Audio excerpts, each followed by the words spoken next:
بسم اللہ الرحمن الرحیم۔ السلام علیکم۔ ہم ادب سے تعلق رکھنے والے تمام دوستوں کو خوش آمدید۔ چچا چھکن اردو ادب کا ایک لازوال کردار جو قارئین کے لبوں پر مسکراہٹوں کے پھول کھلاتا ہے۔ کوئی بھی شخص چچا چھکن کے کردار سے لطف اندوز ہوئے بغیر نہیں رہ سکتا۔ اس کردار کے تخلیق کار ہیں سید امتیاز علی تاج۔ آئیے آپ کی ملاقات کرواتے ہیں چچا چھکن سے۔ قصے کا عنوان ہے جس روز چچا چھکن کی اینک کھو گئی تھی۔ جس روز چچا چھکن کی اینک کھو جانے کا حادثہ ہوا، اس روز منہ اندھیرے سے وہ بڑے تاؤ میں تھے۔ ایسی حالت میں اگر انہیں جھنجھل اتارنے کا موقع مل جائے، جب تو فراغت پاتے ہی ان کا دل ہر قسم کی کدورت سے پاک اور آئینے کی طرح صاف ہو جاتا ہے، لیکن اگر کسی اتفاق یا مجبوری سے دل کی بھڑاس نہ نکال سکیں، تب البتہ گھنٹوں انہیں کل نہیں پڑتی اور جوش کے ریلے بار بار آ کر ایسا بے دھیان کرتے رہتے ہیں کہ آپ میں نہیں رہتے۔ اس روز غسل خانے کے بعد ایسی ہی بے دھیانی میں اپنی اینک کھو بیٹھے۔ اس کے کھوئے جانے کا حادثہ سنانے کے لیے صبحوں کے وہ واقعات معلوم ہونا ضروری ہیں جن کے باعث چچا اس قدر تپ گئے تھے۔ سچ پوچھئے تو اس روز چچا کی تنک مزاجی کا کوئی قصور نہ تھا۔ تابڑ توڑ باتیں ہی ایسی ہوئیں جن پر کسی شریف شخص کو غصہ آئے بغیر نہ رہ سکتا تھا۔ آپ خیال فرمائیے، چلے کا جاڑا ہو، صبح کے 3 بجے کا وقت ہو، باہر کوہر پڑ رہا ہو، گرم گرم لحاف میں میٹھی نیند خراٹے لے رہی ہو اور کوئی شخص نہایت بے احتیاطی سے دروازے کی کنڈی پیٹ پیٹ کر نیند حرام کر ڈالے اور رسید نہ دیے جانے پر بھی اپنے اس مذموم فعل سے باز آنے کی ضرورت نہ سمجھے، تو خدا لگتی کہیے غصہ آنے کی بات ہے یا نہیں؟ قہر درویش بر جانے درویش، لحاف میں سے باہر نکلنا پڑا۔ کنٹوپ پہنا، رضائی اوڑھی، کھلے میں سے گزر کر سو سو کرتے دروازے پر پہنچے، کنڈی کھولی، دیکھتے ہیں تو خان صاحب کا ملازم۔ کہا، ابے پاجی تو اس وقت؟ بولا، خان صاحب کے پیٹ میں درد ہے، سینک کے لیے ربڑ کی تھیلی مانگی ہے۔ خان صاحب تھیلی لینے خود آ گئے ہوتے تو بالکل جدا بات تھی، لیکن ایسے وقت میں کسی ملازم سے دوچار ہونا اور آداب و تکلفات کو ملحوظ رکھنا، واقعہ یہ ہے کہ یہ بڑی ہی ٹیڑھی کھیر ہے۔ چچا نے تھیلی تو لا دی، لیکن خان صاحب کی صحت اور درد کی وقت ناشناسی پر ایک مختصر مگر پرمغز تبصرہ کیے بغیر نہ رہ سکے۔ ملازم کمبخت کی حماقت دیکھیے کہ تھیلی کے ساتھ آپس کی یہ باتیں بھی خان صاحب کو جا پہنچائیں۔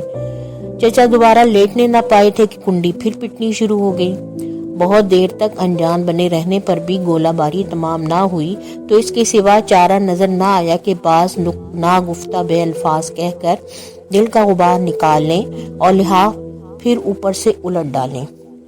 خون کے سے گھونٹ پیتے ہوئے کنڈی کھولی، مگر زبان ابھی کھولنے نہ پائے تھے کہ ملازم نے ترت تھیلی ہاتھ میں تھما دی۔ بولا، خان صاحب نے کہا ہے کہ اسے اپنے پاس انڈے دینے دیجئے، ہم بوتل سے کام چلا لیں گے، اور اب کبھی ہم سے پالش کی شیشی منگا کر دیکھیے گا۔ سردیوں میں اندھیرے منہ بستر سے باہر نکلوانا اور نوکر کے ہاتھ اخلاق سے ایسی گری ہوئی بات کہلوا کر بھیجنا، ایمان سے کہیے بھلا شرافت ہے؟ مارے غصے کے چچا کی نیند حرام ہو گئی۔ لیٹے تو مگر تمام وقت بڑبڑاتے ہوئے کروٹیں بدلتے رہے، جیسے ان کے باپ کی میراث میں بھی ربڑ کی تھیلی ملی تھی، اور مزاج تو دیکھو کہ اپنے ہی پاس انڈے دینے دیجئے، مرغی کا دھمکی دیتا ہے کہ پالش منگا کر دیکھیے گا، جیسے شہر بھر میں یہی تو ایک موچی رہ گیا ہے۔ کسی کروٹ نیند نہ آئی تو تنگ آ کر سونے کا ارادہ ترک کر دیا۔ اجالا ہونے تک اکٹے سے غم غلط کرنے کی ٹھانی۔ نوکر چاکر سو رہے تھے، چلم لے خود باورچی خانے کا رخ کیا۔ غصہ اسی طرح دل میں چٹکیاں لے رہا تھا۔ آخر گھر ہے، کوئی خیراتی ہسپتال تو ہے نہیں کہ جس وقت جس کا جی چاہا سوتوں کو بے آرام کیا اور ربڑ کی تھیلی طلب کر لی۔ چندے کی تھیلی ہے جو یہ مزاج کے اپنے ہی پاس انڈے دینے دیجیے۔ باورچی خانے میں جا کر دیکھتے ہیں